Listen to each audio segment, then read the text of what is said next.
A Guardian's Tale, written and narrated by YonathanJ. Part 1. Perfect Ideals. I have yet to die, for I have yet to reach my full potential. Such is my conviction. For what is the point of this life? The struggles, the repetition, the absurdity, if not for the sake of higher truth, of unattainable goals? How many days has it been, perhaps years by now, of my all-important duty, guarding this gate behind me, leading to who knows where, the entrance of a sacred temple, the sealed cavern of a divine beast, or maybe a portal to the high heavens? I have forgotten, and I have forgotten even my shame of forgetting. I have no name any longer, for a man is what he does, and I am a guardian, ecstatic in my duty, in my pursuit of vain perfection. I dream of 100 men charging at me with their war cries and mad eyes. I dream of certain inevitable defeat, of my mind and body pushed to their utmost limit. I dream of pouring all my life in one last mortal dance. A guardian's quintessence, the foolish belief, nay, the blind faith in victory against impossible odds. At my feet the rotting corpses of an army I cut down, the air putrid. I lean on my dull spear, my broken shield barely holding on to my arm. I cough and struggle to breathe, yet thunderous laughter fills the air, my ears still ringing. I can't help smiling to the point of pain. Behind me, I know, still pristine, untouched, protected, the gate, guarded against whoever dares approach it, approach me, whoever dares trespass my domain. For I may be but a humble guardian, yet here, between the edge of the forest and the gate, I am master. I am king, emperor, hell, I am an all-powerful god for all that matters. As the red mist scatters and the first glorious rays of sunshine reveals the slaughter, I stand proud. Half blinded by tears of blood, I adore this existence, and the universe embraces me, the precocious, a gift of apotheosis, duty accomplished. Part 2. The Trespasser. In front of me, the blades of grass start dancing again, flinching under the rain. It seems I was lost in contemplation once more. How careless. Although nature's music never stops, and I always listen for any out-of-place notes, such as the distant rustling of armor, the clumsy breathing of undesirable visitors. For vigilance is the nature of a guardian. I can't help but wonder, will there be an intruder today? The whole world is under the curtain of soft rain. The fresh, blessed drops of water flows down my grey skin onto the grass to join with the nearby stream, the same stream where I drink from daily and cleanse myself after every battle. I gaze up as time indulges in a pause under the pale clouds, all around the white noise of the rain. Perhaps time itself is also lost in misplaced contemplation. What beauty in the stillness of nature, what profound. I hear quite clearly trouble, and my mind races as always. About 300 meters away to the north, toward the edge of the forest, a flock of birds fly away in panic, breaking the lull of life. It seems like there will be an intruder today. How unfortunate for them. I catch myself smiling once more as I grab my spear. From what I can hear, I won't need a shield. Perhaps I can make him yield, make him leave and forget, scare him to the core. For I suspect it is but a mere child, lost in the woods, astray. From what I can hear and smell anyway, I can only hope he turns around and goes back to wherever he comes from, without seeing me, without seeing the gate. How unusual for a kid to be around these parts. No matter. I get up, spin my spear as I do, without even thinking about it, my eyes skimming the edge of the forest, where clumsy rustling comes from. I see nothing. I can't help but revel in anticipation, mere moments before action. But maybe he did turn around after all. I look up at a shadow in a tree, and I freeze, my smile fading away. There, in the branches, the intruder looking behind him. What is he doing in the tree? He turns around, his face youthful, devoid of any emotion, unflinching. The gaze. I hold his eyes, an impromptu staring contest, a shifting shadow deep in his pupil. His face is slightly fat, just as his body, adorned in colorful clothing. This is no ordinary lost child. A Lord's son, perhaps. I catch his arm, moving, and instantly place myself between him and the gate. He squints his eyes and drops from the tree, before approaching with impudence. Be he a child or not, I shall cut him down as I did to countless others, as duty calls. Yet something in his eyes shakes me to the core, as shameful as it is. What is this shadow, this hunger? He stops just before being in my range and shouts at me. Are you real? I am stone. I hold his eyes, unfazed. Take one more step and you shall find out, I think. He adds, What's your name, demon? I answer without opening my mouth. Leave now and forget about this place, if you care about your life at all. His eyes open wide, his mouth as well, a ridiculous circle. At last, traces of fear. I can't help but feel annoyed by this mere child, ruining my tranquility, disturbing my duty. If only he would take one more step. He doesn't dare, and he mumbles something as he looks around. Incomprehensible. I take one step toward him in the hope of chasing him, yet he repeats, this time clearly enough, in a shaky voice. Tell me your name and I'll never come back. I stay calm and ponder. In truth, either I never did have a name, or I have forgotten it completely. I take a few seconds to fantasize about naming myself, quite enjoying the thought of it. The Lord of the Gate? How glorious! The Undefeated? Yet I can't bring myself to lie. I indulge his request. I forgot what my name is. The kid frowns, clearly insulted. He protests. You liar! I answer quite simply with, perhaps. On his face, hatred. The kid spits on the ground, turns around and starts running away toward the forest. In pure muscle memory, I pull out my sling, lodge one of my car's stone in it, and spin, taking aim. I picture the kid's brain splattering on the grass over there, perhaps a blunt sound as he falls. Yet I can't bring myself to take the shot. The child stops at the edge of the forest, takes one last look at me, and disappears. Trouble. I can only hope to never see him again. Part 3. Trophies. Why didn't I kill the boy when I had the chance? My tranquility ruined by my own indecision. I can't quite make sense of my choice to let him get away. It's almost as if my body refused to move, to take the shot. I know I would have hit him. What nonsense. Sitting here on the ancient stone slab, eyes closed, listening, always, unconsciously to nature, I can't help but fantasize about the consequences of the kid's escape.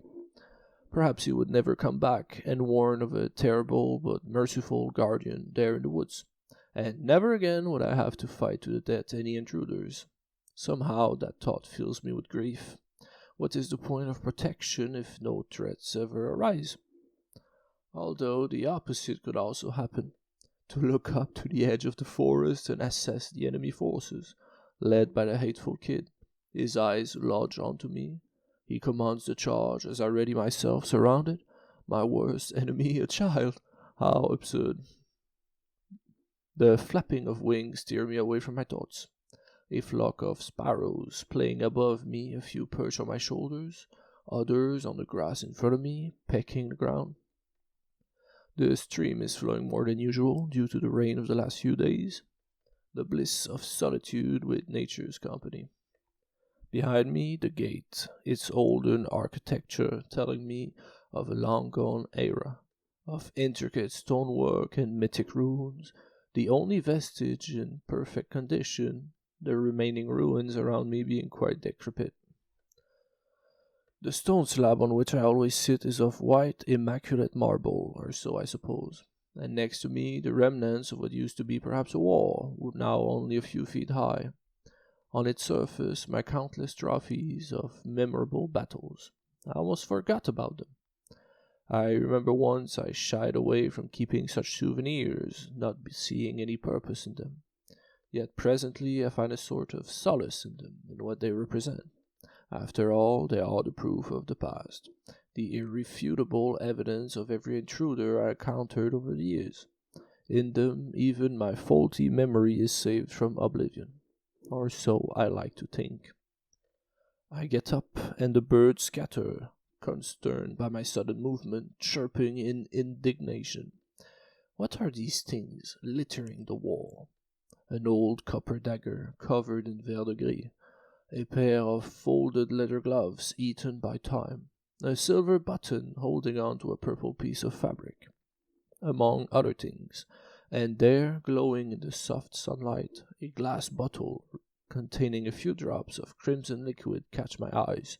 I take it, and what remains of the potion inside moves almost imperceptibly, so thick and rich it is. The cork is covered in dust, so is the glass itself. I take a piece of fabric and wipe it all away, smiling. I can't decide if this is my favorite trophy, but it is my most memorable.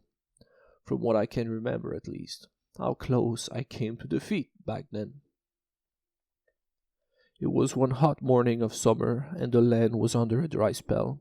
It was either a few years ago or a few hundreds, I can't remember. And under the cloudless sky the forest was parched, arid. Never had I seen such extreme weather before. The stream was gone, its pebble bed the only hint that water used to flow usually. How thirsty I felt, sitting there in the sun, hallucinating vividly, as I struggled to focus on my duty. I kept imagining a woman dancing in front of me, as a wavering flame in the cruel heat. A priestess, nay, an empress, dressed in red silk and golden jewelry, dancing and dancing for days on end. What madness these days were. I really thought that dying of thirst was going to be my end, and how bitter I felt of not dying in glorious battle, as has always been my dream. My sweat was licked dry by desperate critters, struggling to survive in the heat, and I was madly in love. The dancing lady was my whole world. She filled my eyes with her sensual movements, to the shrilling and eternal music of the cicadas chorusing away. I wished to get up and take her, offer her all the love that blossomed in me, yet my body couldn't move, and I felt the weight of the sun pushing down on me, harder and harder, as high noon was nigh. Dread filled me, as I felt death's embrace, yet I fought it, and perhaps I survived by pure will. I struggled and panicked, and at once I managed to move my arm, and pushed myself upward. Standing up, after days of searing heat, I lost consciousness, ending in someone's arm. My empress! I remember how glad I was, and I cried dry tears, as she held me so dearly in her arms. On my lips I felt it. Life and love, pure, unconditional love, rekindling me, the fire of my soul blazing anew. I opened my eyes, not to the godly face of my dancing lady, but to a hand, holding a glass bottle to my lips. I was in the arms of a woman, yet not my dazzling empress. I got up, as confused as ever. Panicking, the woman stood up, dropping on the ground the potion that saved my life. A red-haired maiden, with a surprised look on her face. Her hair was short and her skin was covered with freckles, and her bottom lip was shaking out of fear. I looked around for my spear out of pure instinct. There it was, out of arm's reach. The maiden moved away, afraid of my sudden aggressivity, and shouted something in an unknown language. Behind me a man replied, and I heard the unsheathing of a sword. I froze and turned around. Coming from near the gate, the man approached me, holding his rapier in perfect form. At that moment I saw red. Did he dare approach the gate? How careless I was! I examined him, assessing his strength. He wore no armor, probably due to the heat. His skin was tan, and his face bore the traces of a long life. On his neck, a shining talisman in the shape of a ship. I could see, on his hip, a water pouch. And how thirsty I still was, I knew what I wanted. Now behind me, the maiden took a few more steps away, her words incomprehensible, yet I could hear the panic and fear in her voice. Unarmed, I faced the man approaching me, holding his rapier, one arm folded behind him. In his eyes, confidence. I could see in his footwork how ready he was to lunge toward me in flesh, to land a fatal blow. Although I wasn't afraid. The situation was a puzzle to solve, and my parched mind was slowly getting back into gear. Yet the man, surely a master swordsman, kept shifting his eyes between me and the maiden, perhaps his partner. Unconsciously at first, I realized that I was backing away from him as he advanced. I knew if he got close enough, that would be the end of me. Never before had I faced an enemy with such presence and at such a disadvantage. If only I had my spear and shield, I would make quick work of him. At the moment, the swordman would surely cut me down if I were to make a run for them. My only option was to wait for an opportunity. I focused on the tip of the man's rapier, dancing a few meters away from my eyes, glowing of a white, blinding light under the sun. A deadly dot, a little fairy, nagging me with her untraceable movements. The sun was reaching its zenith. The air was still, and wind was but amid. How heavy was time for all three of us, stuck as statues carved of despair. How long were we petrified in the eternal present? Until I saw it, a flinch of the arm, fatigue, sweat dripping from his shaken chin. His rapier fell ever so slightly down from his perfect form. Now! I leaped forward, unleashing all my energy in a sudden charge. The maiden wailed behind me, her horror painting the world in red. The master swordsman reacted perfectly and pointed his rapier so that I would impale myself on it as I charged toward him. Yet I was bluffing, using his fatigue to close the distance and reach my spear at last, on the ground a few meters away. In a fraction of a second, I had turned the tides in my favor. No longer aligned, the three of us formed a triangle. I grabbed my spear, and as I lifted it in position, the man cleverly wasted no time and lunged toward me, his rapier closing the distance faster than I could see it. I backed away by instinct, raising my spear in the hope of blocking the attack. The rapier pierced my shoulder, the tip of the blade lodging itself in my bone. The pain, excruciable. Wounded? Me? Yet this pain was nothing compared to my thirst, and I backed away once more, feeling the warm metal of the rapier leave my shoulder, thick blood dripping down on my grey skin. The swordman took a few steps back, away from my deadly spear, and spun his rapier, ready to lunge again. My right arm was struggling to keep the spear in position. My left arm was doing most of the heavy lifting. I knew if he were to attack again, I couldn't react in time. And so I attacked first, closing the distance and using my superior reach to hopefully land a hit on his throat. The man read my attack and backed away in time, positioning himself between me and the maiden. I remember just how hilarious that moment was back then. So slow from thirst and fatigue. There I was, desperately fighting, the gate behind me untouched, as the master swordsman defended his maiden perfectly. For the first time, due to the circumstances, I was matched in skills. How exhilarating.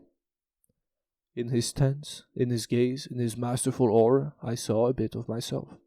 I saw him as an undeniable force, able to stop anything from getting through. For once I had respect for another being. Yet what he was protecting was love, not duty. And so I lowered my spear, just a bit. Surely she wouldn't let him risk his life again. And while the swordsman prepared to launch toward me once more, his rapier shaking, the maiden held his arm. She grabbed him, and I could see silent tears flowing on her cheeks, twinkling in the sun. They were retreating toward the edge of the forest, as I stood there, overwhelmed by relief. My shoulder was killing me, and as they vanished in the orange woods, I collapsed. I laid on the ground, my eyes staring deep in the cruel sun high above everything. My blood was boiling, and I surely would have died there if an opportunist sparrow had not flew over and pecked my wound, awakening me in suffering to the torture of nature. I tried to chase the bird away, yet it held on to me with mad obstinance, so thirsty it was. A sparrow turned vampire. Drink on, then. Dazed, I managed to lift my head up. There, on the ground, the potion. In the panic of the moment, the maiden had forgotten it. How careless of her. I crawled on the ground, inching toward the potion, my thirst at an all-time fever. I could only imagine the sweet embrace of the bottle's lips. I reached it and took a sip. How warm and unpleasant it was. Despite my thirst, I stopped myself from drinking it all. Barely. I felt as the sparrow on my shoulder, drinking blood out of necessity, out of survival. I grabbed the bird and threw it away at last. Surely it also had drank enough.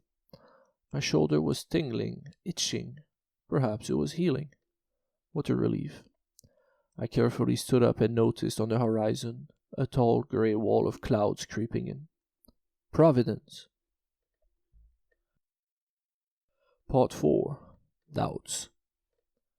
Back to the present, as I put the glass bottle down, I picture hazily the great floods and landslides that happened back then, as the storm rolled in over the land. Yet the details are blurry. Perhaps my memories are somehow fragmented. I do recall the lightning spectacle etching my eyes 1,000 times, the thunder filling my ears for hours on end, and the rain, nay, the deluge, washing away the dry spell of the last few days. Providence, I thought, yet nature's hand was far from gentle. I remember how I managed to keep myself and my belongings dry, with the crippling thought that perhaps the storm would never stop, and that the land, the gate, and myself would be swallowed whole by the rainwater. How surreal the past was, so detached it is from the present. Standing there in the uneasy silence, I can clearly see my thoughts as shifting shadows on the ground, spiraling in confusion. How can I be so certain? Dreadfully. Once again, there, in the corner of my mind, the hint of a doubt. How unbelievable are my memories compared to this uneventful, seemingly eternal present. How can I be so certain of the past? Surely I have physical proof in my many souvenirs. Yet perhaps I simply daydreamed these memories of the past, just like I daydreamed, in my maddening thirst, my dancing empress. I remember her as clearly as my thirst and the searing heat. Most troubling of all, I have no trace of a scar, of a past injury on my shoulder. What to make of this? Is the potion proof of my memory, or are my memories mere product of the potion? I have no way to know. I have only myself to believe, despite how insane I am at times, and how untrustworthy my memories. Is the past true, or are they mere fabulations and dreams of a crazy old demon? Perhaps there is really no other time than the present, and all other time is simply illusions, trophies and dreams, lies. As I torture myself with unanswerable questions, spiraling deep in my troubled mind, I catch myself in horror, scratching and digging my forearm with my nails in a sort of neurosis, a state of hysteria, the pain almost imperceptible, as my flesh is torn and my blood flows and drips on the ground. My nails? No, my claws, stained of my very own red. Not again! I notice the air around me filled with a putrid, repulsive smell. How lively is my imagination, even in confusion! Although, curiously, the smell and mostly the growing pain grounds me, calms me by how familiar it is, and almost blissful the sensation of the blood dripping, drip, drip, drip. Luckily, I could forage enough moss near the stream to cover my bleeding forearm, a makeshift gaze. The pain by now is unbearable.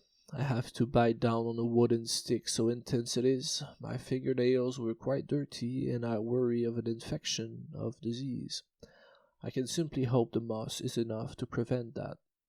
I try to distract myself by walking back and forth, holding my arm up to prevent further bleeding. I try to escape the uneventful present, to dive in my past memories once more, but I can't. The pain is too distracting, all-encompassing. Oh, the misery. I try, but a rustling on the ground tears me away from my torment. What again? I grab my spear for the first time or the 1,000th time, quite carefully with one arm, as to not reopen my self-inflicted wound. From what I can hear, it's a sort of creature crawling in the grass toward the stream. How curious. The closer I get, the clearer I can hear its struggling breathing, its soft moanings of pain. I approach silently, and I can't believe my eyes. It's an old man, wounded severely, covered in dirt and dried blood. Seeing him, inching at a snail's pace toward the fresh water, I almost feel no pity, if not for a hint of empathy, as I perhaps also once was as thirsty and helpless as him. I stand over him without a sound, and I hold my spear with both hands, firmly, in order to land a fatal blow, to kill him instantly and end his suffering. His miserable life, I can't help think. As I ready my strike, the old man flinches and rolls around, facing me suddenly.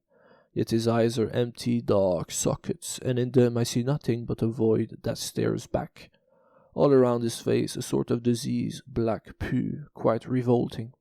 From his weak breath I hear panic mumbling. Is he trying to talk to me? I lift up my spear and fight back sudden tears.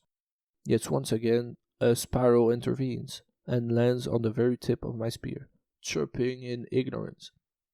The old man finally guffaws and turns again on himself, crawls the last few feet before the stream and plunges his hand in the crisp water. I can't help feeling sorry for this old man and wonder what possibly could have happened to him. Nevertheless, I know that even as he drinks so happily, not much life remains in his husk of a body. Firstly, the smell, quite repulsive as the infested wounds on his twisted legs, with an ensemble of flies going about their nasty business. Perhaps 1 or 2 days have passed since that injury. His clothes are rags by now, and his hands bloodied by constant crawling. His hair is filled with debris, and I wonder what pushes him to hold on to life. Right before me is a dying, rotting, blind old man, still fighting to live on. He drinks and he drinks, as if somehow the water would magically heal him and gift him back his destroyed body, his lost vision. How delusional! Yet perhaps I need to restrain myself from killing him, from putting an end to his suffering, for he seems to wish to live no matter what, despite how shameful it is. At last he stops stuffing himself with water, and crawling a bit more he approaches me, seemingly unaware of my presence, and rolls himself in a ball. He falls asleep in a matter of a few seconds. How absurd.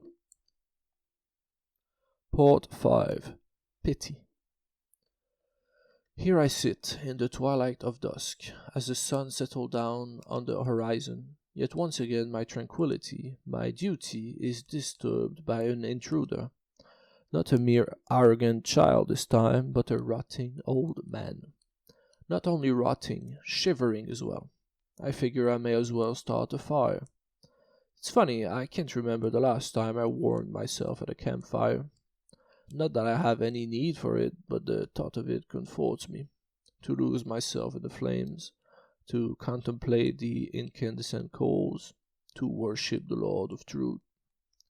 I move around the old man, careful not to make any noise, and gather up sticks, wooden branches, and the bark of a few birch trees nearby, all while keeping watch over the gate, of course. I am a guardian, after all, and vigilance is my nature. I struggle a bit to start the fire, and after 2 attempts, a spark. The bark ignites, and I place it underneath the tiny branches. What magic! Despite the humidity of the last few days, the fire grows, and I had a few bigger branches. I estimate I can keep the fire going for a few hours, perhaps long enough for the old man to die in comfort at least. I simply cannot bear to see him shiver like that in the cold. I hesitate, and at last I grab him, bring him closer to the fire, laying him on his side. The old man doesn't wake, surprisingly enough, and I notice from his breast pocket a carved wooden object. I take it, curious as to what trophy an old man like himself could possibly have, and he awakes at last, alarmed by the missing object. He looks around as if he could see anything, and asks, quite absurdly, "Is someone there?" Meanwhile, I am busy inspecting the wooden totem, depicting a human figure, grotesque in appearance, its arm over 3 other figures, one larger one, feminine, and 2 smaller ones. as if the bigger human was protecting the others. Yet it is unfinished, the bottom part and the details on the faces still raw. Not minding the old man and his questions, I slide my hand in his breast pocket, expecting maybe a carving knife, yet it is empty, except for the feeble hands of the old man defending his property. "What is this, old man?" I ask him finally, my curiosity killing me. "Who are you? Where am I?" he answers as he pats around him and raises his hands to the fire, feeling its warmth. I wonder for a few seconds what I should say to him. Clearly, the old man was going to die at any moment, and I wonder just what sort of thought raced through his mind so close to death. I know exactly how it is to be so close to dying as to embrace it. Yet what does it feel like to him? Suddenly, inspiration. "Behind me is the gate to the high heavens. Tell me your thoughts, and I shall let you enter." I can't believe I said that. What am I, a sort of demon for daring torment and deceive an old man on his deathbed? But some sort of morbid curiosity keeps me going. I continue. "Tell me also the meaning of this wooden totem you carry on you. Only then will I tell you who I am and where you are." The old man sits there in front of me, his mouth opened in a sort of stupor, his facial expression stuck in disbelief. I throw him back his little wooden totem and he flinches, grabbing it, shoving it in his pocket. His eyes keep looking around, as if he could see. He extends both his arms and rubs them together in the light of the fire. Above us, the infinite stars twinkle, adding to the fire's dance of lights. A moment of silence. It's odd, even though the old man is here, I feel a sort of peace, a sort of tranquility. I can see in his face, his thoughts racing, as though he is preparing himself to spew out all his sins in one go.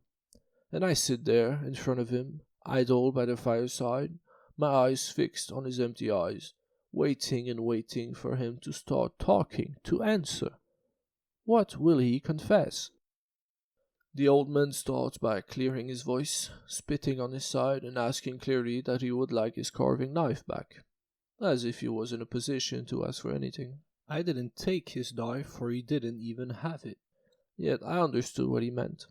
I get up and search through my things. There, the old copper dagger. I take a few minutes to sharpen it as best I can, while the old man sits there, rotating his totem around his hands, his fingers feeling and mapping its surface. I figured he can see it by feeling it. "There, old man, now speak," as I give him the dagger, hilt first, in his hand. And so he starts, and so I listen, and I suspect we both lose ourselves in his story as he carves masterfully the remaining bits of his totem, and narrates almost as a book his life story. Part 6. The Old Man's Regrets. I have fled these memories all my life, and just now, before death, do I face them, with such regret and pain that I can't help crying. Yet hear my words and witness the truth of my life, for I was blind, simply in a different way, blind to see the world as it really was. I wasn't always an old man, whoever you are, and I wasn't always blind, though perhaps in a way I was. You see, it all started with her smile. My wife. Well, back then she was but a stranger at our village, yet our eyes would meet, and her smile would enchant me like no other things in this earthly life. The rising sun and the beauty of nature was nothing compared to her smile, and I spent years adoring and worshipping that memory, until at last she came up to me. She perhaps knew of the spell she casted on me, and no later than a few weeks we were married, and so happy we were. The world was a bright, warm place, and under the sun we built a house, made love every day, and soon enough we had our first child, a boy, and so healthy and loud he was. Although it was a difficult childbirth, I remember the blood, so much blood, and as my wife held our son in her arms, I could only stare in shock at the bed, covered in red. And her. She was as white as the bed sheets used to be, and I took a hold of the midwife. She was panicking. I kissed my wife on her forehead and my son that I loved so much already and ran out to fetch a physician. I had to do something to save my dear love. As we came back with haste, I found our house empty except for the crying of my boy. I approached the bed, while the physician opened his suitcase of tools and concoctions. I looked at my angelic wife and expected worse, yet she was still breathing softly. And so I took my boy in my arms and begged the man to save her. My boy was crying, and I was as well. To think I could lose her so suddenly, I was going mad. Yet the physician laid fresh towels on her head, applied bandages, and busied himself for a while. I couldn't tell if she was going to be fine or not. It was hell. And then a knock on the door. I remember I ignored it, yet the knocking was incessant. I left her bedside and opened the door, and there, standing on my porch, the priest. I slammed the door on him, and he was gone. You see, I always hated whatever god or village worshipped, and the further away from it I was, the better. Anyway, after a few hours, my wife got better. It seemed like the nightmare of that night was finally going to be behind us. I took a few weeks, but eventually my dear wife got a bit better, and so glad I was. Our little boy was growing quickly. From that day onward, though, my wife grew somewhat distant. I gave her love, support, and space, for I loved her so dearly. Yet she refused me every day, and no longer would we make love as we used to do. She was also weaker and spent a lot of time in bed. I had duties and couldn't be by her side at all times, however much I wanted. I had her land to tend, her livestock to care for, and my boy to raise as a man. I remember just how angry I was at the time, at life, for breaking my beautiful wife. I took over cooking and cleaning and brought her meals and drinks.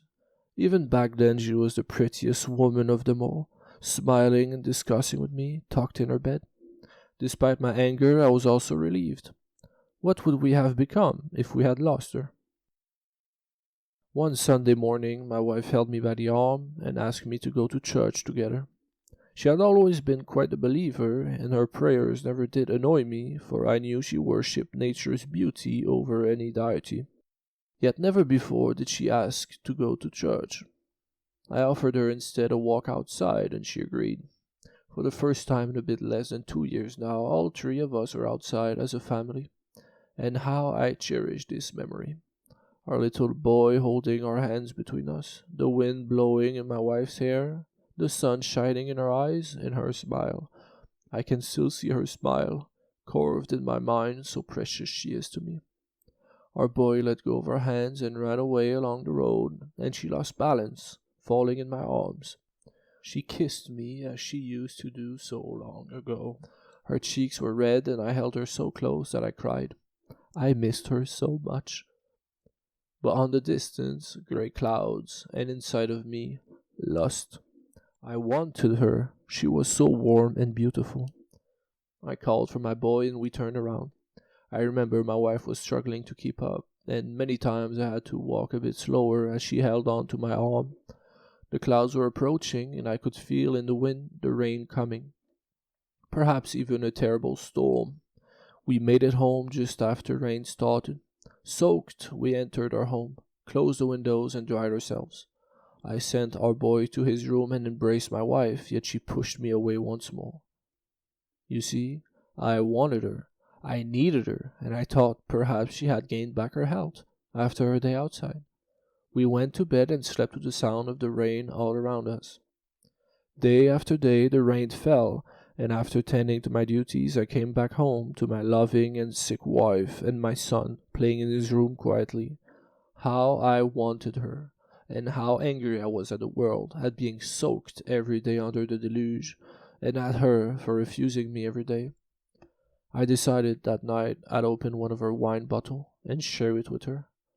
And under the thunder of the storm I forced myself on her, putting the blame on the empty bottle of wine there on her bedside. She never did handle wine well. The day after, the rain had stopped at last. We awoke to the sun shining through our curtains, and how glad I was that the rain was over.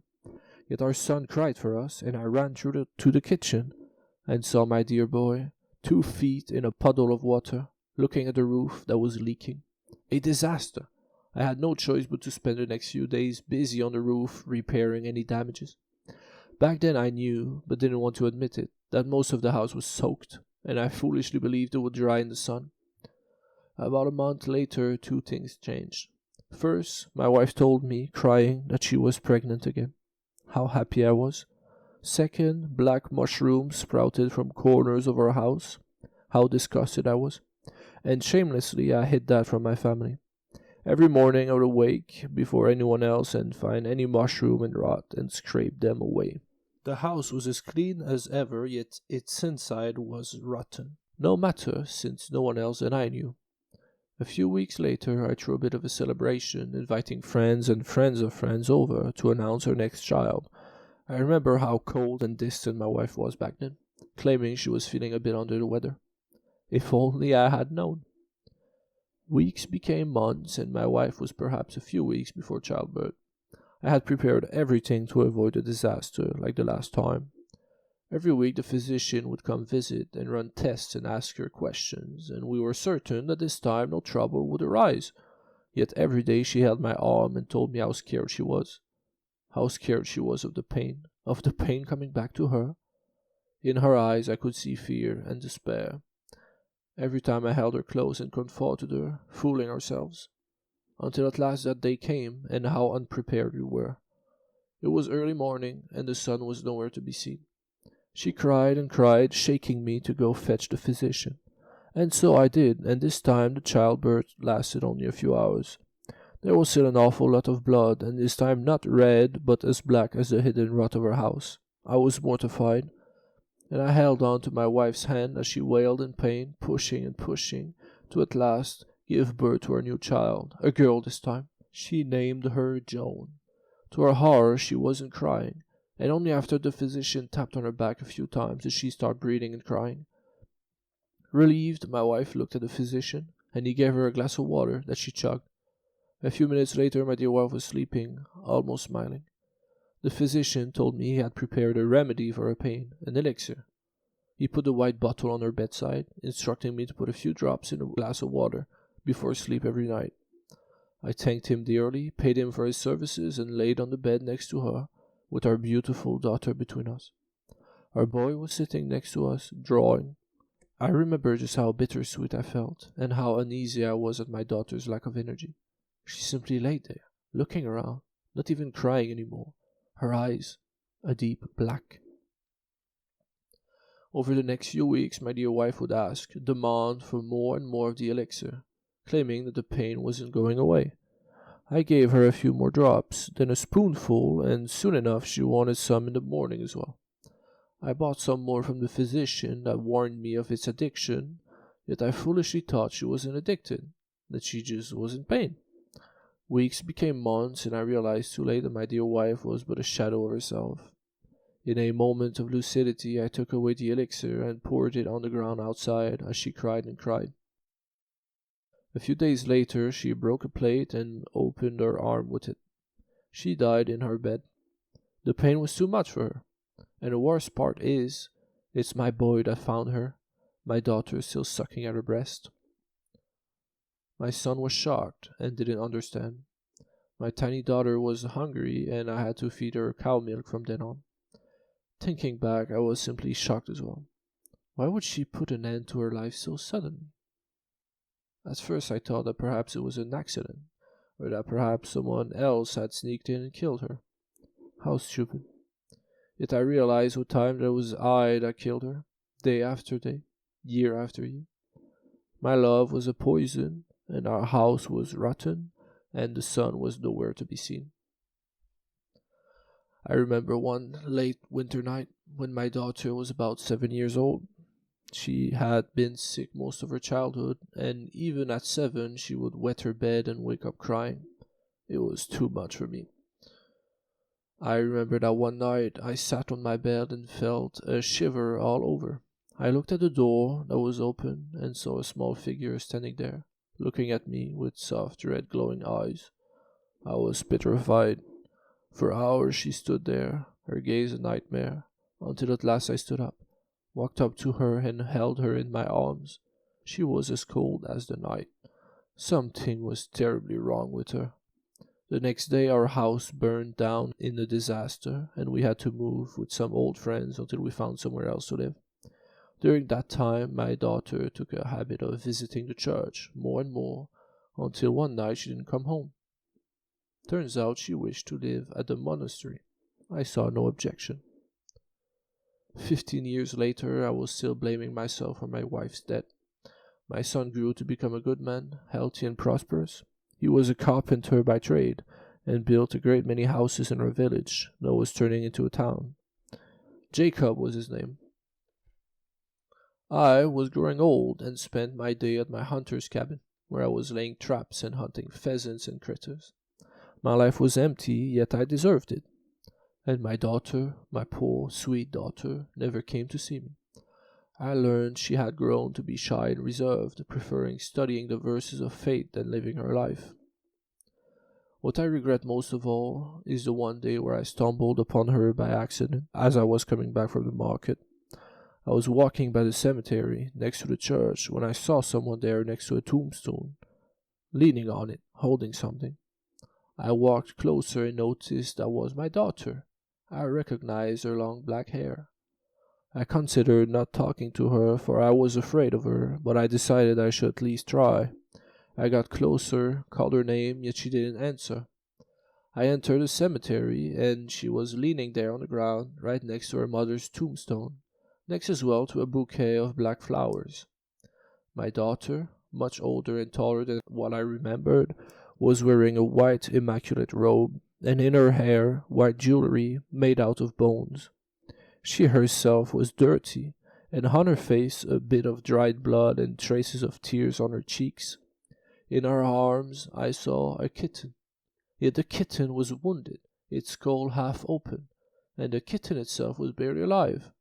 She was holding it very dearly in her arms, softly singing a lullaby, not minding me at all.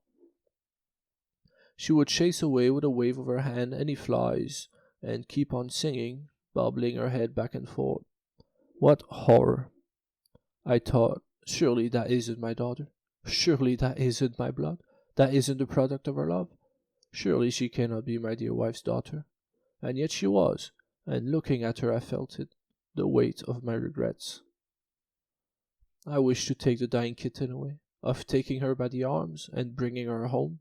I wished to throw buckets of water at her, of shouting at her, of sitting her down at school, and I wished, oh, so dearly, to give her a proper chance at life. Yet I left her there and ran back to my cabin, where I isolated myself for years. I was paralyzed by a life devoid of meaning, by the atrocity of existence, by how unfair and ugly it all was. Part 7. Last Wishes. I look at the old man. He sits there, tears flowing from his rotting eyes. I can't help but despise him. What a waste of a life he had lived. I can't wait for him to die at last. Yet there is something admirable about his regrets, about the depths of his despair. I ask him, "Tell me, old man, why do you struggle so much to stay alive, if your life is so horrible?" And the old man's expression turned to anger, hate. He tells me that despite everything, there is still beauty in life. There is still hope in life. That perhaps death is truly something to be feared, to avoid, even through pain and suffering and madness. He tells me that even though he is now crippled by a hunting accident, and blinded by cruel crows biting his eyes out, and rotting alive, he has one final wish. He wishes to go back home and see his son one last time, see his troubled daughter one last time, and tell them that no matter what, he loves them, and that despite everything that happened, he loved their mother very dearly, and that it was all his fault, and that... Before he could finish, the old man coughs and struggles to breathe.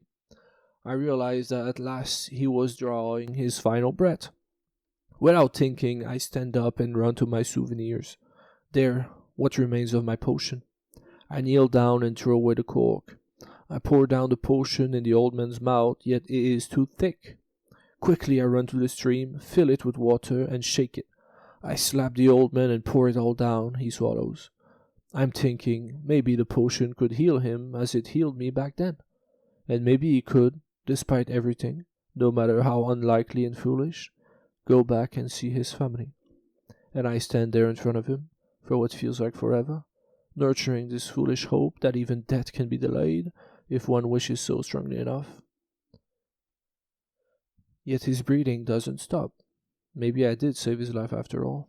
I wonder, why, oh why, am I helping this old man instead of putting an end to his life once and for all? Perhaps his wasted life is a reflection of mine. Perhaps there is no reason for it other than simple empathy. I get up and stretch. There, in front of the old man, the wooden totem he was carving as he talked. I pick it up and it is now a masterpiece. The sculpture makes sense now, and the faces of every figures are finished, polished, and even the daughter is angelic.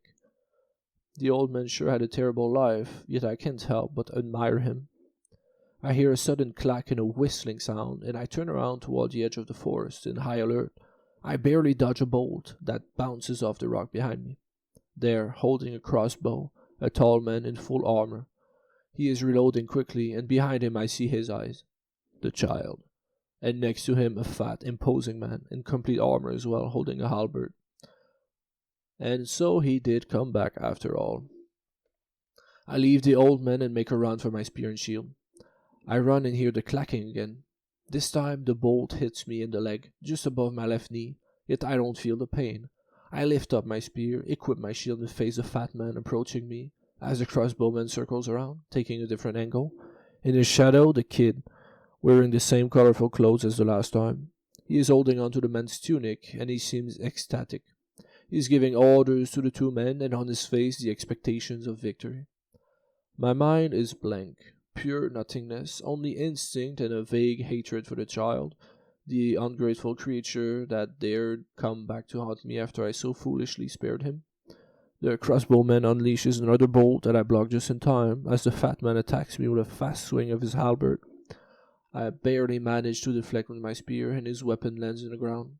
He wields it with both hands, and so he has more control and power over it than I do with my spear and shield. The man launches another bolt that misses me barely. I start to panic. I can't deal with both men at the same time. The fat man lifts his halberd once more, and I make a run for the crossbowman and the child as he is reloading. I hear the man behind me screaming as he charges, his weapon swooshing the air right behind me. Before I could reach him, I catch another bolt to the shoulder and barely react in time, falling to my knee. I force myself to get up, and in one swing I push the edge of my shield in the fat man's face, stunning him. I grab my spear, and in 3 steps, like throwing a javelin, I throw it. The spear pierces the man's plate armor, and he falls backward on the ground, his crossbow sends flying. I turn around, and powered by adrenaline, I pummel with the edge of my shield the fat man's head, as he struggles to fight back. By then I am screaming in rage. I face the crossbowman, yet he lays down on the ground, my spear standing upright, swinging slightly. His armor must be quite cheap if I could pierce it so easily. And there, the child. He holds in his arms a crossbow, yet in his face I see it, terror. I suppose he didn't think I could handle both his knights. He aims a crossbow at me, yet with my shield up I approach him. I plan to strangle him with my 2 hands once I disarm him. Yet the kid's eyes shift away from me to the old man there. I forgot about him in the heat of battle. He coughs, and the kid smiles widely, looking at me with his hateful eyes. He shoots, pointing the crossbow toward the old man. I lunge, hoping to block the bolt with my shield or my body, yet I don't make it in time. The kid is struggling to reload the crossbow. He isn't strong enough, and behind me I hear the old man moaning in pain. The bolt did hit him. I approach the child slowly and savor the moment. The kid freezes and looks up to me. He is smiling. I hurry up and charge toward him, yet the bolt in my leg stops me, and I fall to my knees. The kid panics and slips up on the grass before getting up and running toward the edge of the forest, screaming in panic. This time, I won't stop myself. I take out my sling, lodge in one of my carved stone, and take aim. I wait for him to reach the edge of the forest, where I know he won't resist to turn around one last time, and I let go. The stone flies through the air, and as the kid turns around, a smile on his face, it hits. A solid thud fills the air. The child falls on the ground. I take a deep breath. In and out. My leg is killing me, so is my shoulder. What familiar pain. I sit down and inspect my wounds. The bolts are quite short, but the blades are serrated to tear the flesh. Simply touching the bolts are so painful I nearly faint. I can only crawl over to the old man, avoiding the dying fat man on the way, his helmet fused with his head, a red, grotesque artwork. I crawl and get closer to the old man that was struggling to stay alive. The bolt landed in his chest. He asks me, of his dying breath, if he could see my face before he dies, see his last friend's face. He extends his hand, and I understand. I feel his fingers feeling every inch of my face. I feel his fingers going over my fangs and stop shaking. I feel his fingers going over my horns, and the old man gasps in awe. I can hear, from his dying breath, his last words. And so I was in hell all along? I close his eyes. What a shame. I hear, at the edge of the forest, squirming. I manage to sit upright, and through the pain I see him, the child, over there, at the edge of the forest. It seems my slingshot wasn't fatal.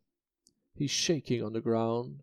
Over there, I can barely see a slight foaming at his mouth. He lays on his sides, and I can hear incoherent words from way over there. My shot wasn't fatal, but it seems it did enough damage. I sit there, enjoying without any shame the spectacle of the child's death, as I struggle to stay awake. He deserves it. Part 8. Gate. I remember waking every few hours and being delighted by the sight of the struggling, dying child that I hated so very much. And I remember being horrified by the old man's corpse sitting there right next to me. Maybe hope was dead after all. And I remember being amused by my own condition. I was thinking how absurd it was that in perhaps a few hours, a few days at most, I would join in death all the other fools that dared cross my path. I remember in delirium a fountain of hope, as I recalled my one trophy, my potion that would surely save my life, and realizing at once I had wasted it on the old man. And I remember just how hilarious everything was. I remember looking up at the night sky, to a crowned moon, an eclipse, and in the air, smoke. And behind me, there, as always, the gate. I struggle to get up, and do so with great pain, for I know that at long last the gate is opening. And open it did. The gate's runes were glowing in the shifting lights of the eclipse, and I felt unbearable heat emanating from it. I tried to back away, and stumbled and fell. I tried to get up once more, and an arm reached mine. I grabbed it and got up once again. There, holding my arm, emerging from the gate, a tall humanoid figure, its skin as grey as mine, his face demonic in nature. Long horns and deadly fangs, claws of death, surrounding him, a sort of aura, shifting as the heat above a fire. His eyes were of a deep blue, and his hand was warm. I saw him as a child sees his father. He tells me, without opening his mouth, "For 700 years you have guarded the gate. For that you have my utmost respect." The demon advances and looks around before turning back toward me again. "Of the 7 gates we built, only yours still stand, and from your duty this land shall burn by your hands." He walks up to the dead crossbowman, grabs my spear, and approaches me once more. "For your miracle here I shall reward you with a new body, with a new duty. Leave this life behind, leave this gate behind, and stand proud, for you are now the right-hand man of the devil." The devil puts one arm on my shoulders, smiles widely, and stabs me in the chest with my own spear, piercing me through and through. I fall to my knees, and I see my blood flowing down on the ground in front of me. From the gate I hear the rumblings of a great army. Left and right of me, dozens of demons of all colors flood the land. And there, in my own puddle of blood, I see my own reflection. This whole time I was a demon? I grasp the spear with both hands, and with all that remains of my strength I put it out. I take a few steps toward the devil and fall to my knees once more. I lift it up, and the devil catches it effortlessly. I look on the ground in despair and see the wooden totem. The devil catches my eyes, takes the totem, and tosses it in the fire. Its masterfully carved surface darkens and burns. The devil whispers to me, "Now be reborn and lay waste to this accursed world." Thank you so much for listening. This is my first ever audiobook, and I hope you enjoyed.